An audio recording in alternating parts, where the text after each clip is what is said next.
श्यापति रामचंद्र की जय, पवन सुत हनुमान की जय। प्रिय भाई बहनों को जय श्री राम। भाई बहनों, आज मैं श्री रामायण के बालकांड नामक पाठ से उस समय की बात सुना रहा हूँ जब श्री राम, लक्ष्मण तथा उनके गुरु विश्वामित्र जी जनकपुरी पहुंचकर रात्रि विश्राम के बाद प्रातः फूल लेने दोनों भाई पुष्प वाटिका पहुँचते हैं। वहीं सीता जी भी अपने सखियों के साथ पार्वती माँ की पूजा के लिए आई रहती हैं। तब सीता जी राम जी को देखते हैं। सीता जी के नेत्र रघुनाथ जी की छवि देखकर चकित हो गई। पलकों ने भी गिरना छोड़ दिया। अधिक स्नेह के कारण देह विह्वल हो गया, मानो चकोरी शरद ऋतु के चंद्रमा को देख रही हो। नेत्रों के मार्ग से राम जी को हृदय में लाकर सयानी सीता जी ने पलक रूपी किवाड़ बंद कर दिए। जब सहेलियों ने जानकी जी को प्रेम के बस जाना, तब वे मन में संकुचाई पर कुछ कह न सकी। उसी समय लता कुंज में दोनों भाई प्रकट हुए, मानो दो निर्मल चंद्रमा बादल रूपी पट को खोलकर निकल आए हों। दोनों सुंदर भाई शोभा की सीमा हैं। नीले और पीले कमल के समान शरीर हैं। सिर पर मोर पंख सुशोभित है। उनके बीच बीच में फूलों की कलियों के गुच्छे गुथे हुए हैं।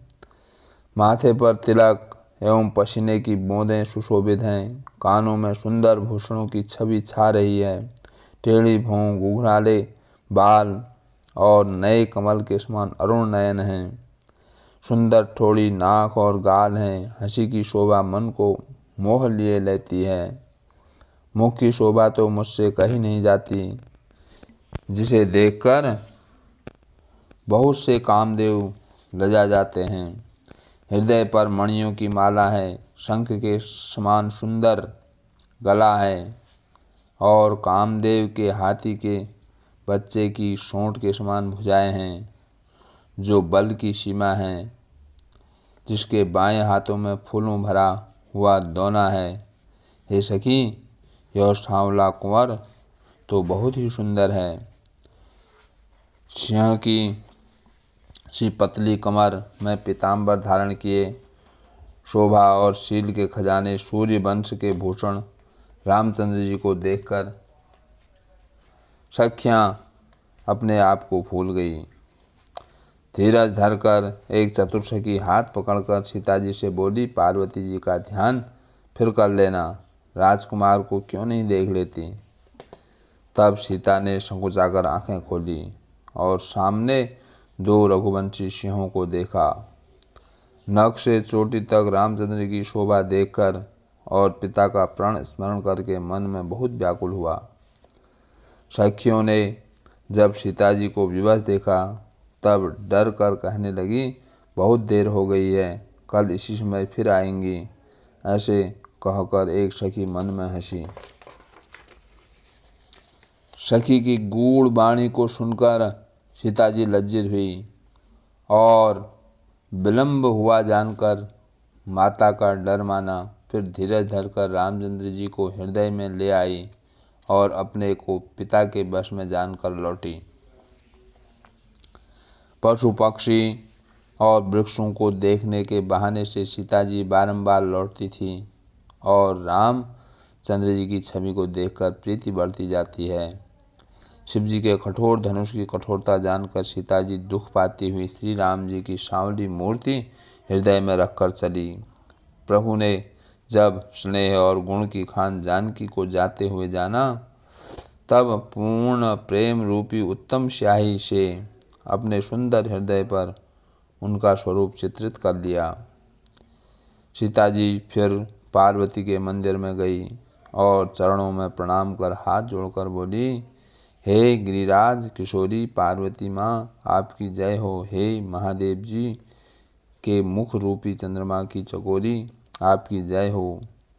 हे हाथी के मुख वाले गणेश जी और 6 मुख वाले स्वामी कार्तिकी जी की माता, हे जगदम्बा, हे बिजली के समान प्रकाशित शरीर वाली आपकी जय हो। आपका आदि मध्य और अंत नहीं है, वेद भी आपकी महिमा को नहीं जानते। आप संसार की उत्पत्ति, पालन और नाश करने वाली हैं। संसार को मोहित करने वाली व इच्छा अनुसार विहार करने वाली हैं। हे माता, पति को देवता मानने वाली श्रेष्ठ स्त्रियों में आपकी पहली गिनती है। हजारों सरस्वती और शेष जी आपकी अनंत महिमा का वर्णन नहीं कर सकते हैं। हे वर देने वाली, हे त्रिपुरारी, शिवजी की प्रियतमा, आपकी सेवा करने से चारों फल सुलभ हो जाते हैं। हे देवी, आपके चरण पूजने से देवता, मनुष्य और मुनि सब सुखी होते हैं। मेरी मनोकामना को आप भली भांति जानती हैं, क्योंकि आप सदैव सभी के हृदय मंदिर में वास करती हैं। इसी कारण मैंने उसको प्रकट नहीं किया। ऐसा कहकर सीता ने उमा के चरण पकड़ लिए। श्री पार्वती जी सीता की विनती और प्रेम के वश होगी। उनकी माला खिसक पड़ी और मूर्ति मुस्काई। उसको सीता जी ने आदर से सिर पर धारण किया। पार्वती जी का हृदय आनंद से भर गया और वे बोली, हे सीता, हमारी सच्ची आशीष सुनो, तुम्हारी मनोकामना पूर्ण होगी। नारद जी का वचन सदैव पवित्र और सत्य है। वही वर तुम्हें मिलेगा जिसमें तुम्हारा मन अनुरक्त हो गया है। जिसमें तुम्हारा मन लगा है वही स्वभाव से ही सुंदर सांवला वर तुमको मिलेगा। वह करुणा निधान तथा चतुर है, तुम्हारे शील और स्नेह को जानता है। इस भांति पार्वती की आशीष सुनकर सखियों सहित सीता जी हृदय में प्रसन्न हुई। तुलसीदास कहते हैं कि वे भवानी को पूछकर अपने घर को चली। पार्वती जी को अनुकूल जानकर सीता जी के हृदय में जो आनंद हुआ वो कहा नहीं जा सकता। सुंदर मंगल के मूल बाएं अंग फड़कने लगे। सीता जी की सुंदरता की हृदय में सराहना करते हुए दोनों भाई गुरु के पास गए। रामचंद्र जी ने सब हाल विश्वामित्र जी से कह दिया, क्योंकि वे सरल स्वभाव के हैं। छल तो उन्हें छूता भी नहीं। फूल पाकर मुनि ने पूजा की। फिर दोनों भाइयों को आशीर्वाद दिया कि तुम्हारे मनोरथ सफल हों। यह सुनकर श्री राम लक्ष्मण सुखी हुए। भोजन करके ज्ञानी मुनि कुछ प्राचीन कथा कहने लगे। दिन बीत जाने पर मुनि की आज्ञा पाकर दोनों भाई संध्या करने चले। पूर्व दिशा में सुंदर चंद्रमा उदय हुआ। श्री राम जी ने उसको सीता जी के मुख के समान देखकर सुख पाया। फिर मन में विचार किया कि सीता जी के मुख के समान यह चंद्रमा नहीं है। जन्म खारे समुद्र से, फिर विष इसका भाई, दिन में तेजहीन, सकलंक। ऐसा विचारा, चंद्रमा सीता जी के मुख की बराबरी कैसे पा सकता है। नित्य घटता बढ़ता है, विरही लोगों को दुख देता है। राहु अपनी संधि में पाकर इसे ग्रह लेता है। चकुए को दुख देने वाला और कमलों का बैरी है। हे चंद्रमा, तुझ में बहुत से अवगुण हैं। सीता जी के मुख की तुझसे उपमा देने में अनुचित कर्म करने का बड़ा दोष होगा। इस प्रकार सीता जी के मुख की शोभा चंद्रमा के बहाने वर्णन कर बहुत रात गई जान वे गुरु जी के पास चले। मुनि के चरण कमलों में प्रणाम कर आज्ञा पा विश्राम किया।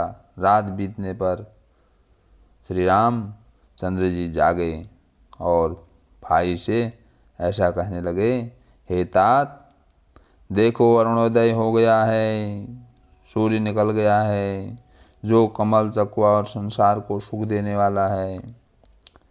यह सुनकर लक्ष्मण जी हाथ जोड़कर प्रभु के प्रभाव को प्रकट करने वाली मधुर वाणी बोले, जैसे अरुणोदय होने से कुमुदिनी सकुचा गई है और तारागणों की ज्योति मंद पड़ गई है, इसी प्रकार आपका आना सुनकर राजा लोग बलहीन हो गए हैं। सब राजा लोग तारों के समान उजाला करेंगे, परंतु धनुष रूपी घोर अंधकार को दूर नहीं कर सकते। कमल, चकुआ, भौरे और अनेक पक्षी रात बीत जाने पर प्रसन्न हो गए। इसी प्रकार हे स्वामी, आपके सब भक्त धनुष टूटने पर सुखी होंगे। सूर्य के उदय होने से बिना परिश्रम अंधकार का नाश हो गया, तारे छिप गई, संसार में तेज फैल गया। हे नाथ, सूर्य ने अपने उदय होने के बहाने से आपका प्रताप सब राजाओं को दिखलाया है। आपकी भुजाओं के बल की महिमा प्रकट हुई तथा यह धनुष तोड़ने की प्रथा भी है, आपके द्वारा उत्पन्न है। भाई के वचन सुनकर प्रभु मुस्काए, फिर शौच क्रिया से निवृत्त होकर स्वभाव से पवित्र राम जी ने स्नान किया, नित्य कर्म कर गुरु के पास गए और उनके चरणों में मस्तक नवाया। श्यापति रामचंद्र की जय, पवन सुत हनुमान की जय।